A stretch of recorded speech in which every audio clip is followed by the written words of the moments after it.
Sen nasıl bağlamışsın? Çok iyi de bana. Da var ya. Tamam hadi gel orada. Çık gel ha.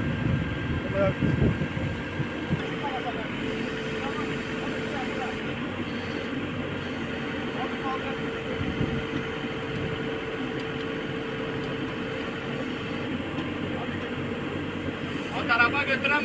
Hadi sen bu tarafa gel. Sen bu tarafa. Hadi şuna bırakamadın. Hadi. Ona ne kapı verecek? Hadi kafanı acaba gel. Çök çök çök çök çök. Oh kalıkı çok kalıkı. Bu da kalıkı.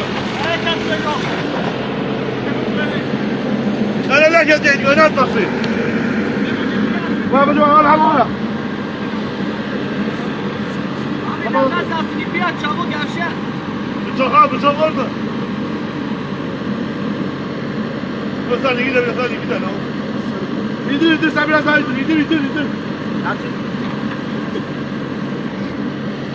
محمد ربع Yürü ya. Çık, bu da çıkıyor. Doğru jet de bana da ne getirdi toy. Ama şimdi fonçik. Abi bıçağı götür bıçağı. Bıçağı yok mu? Çok yok onu.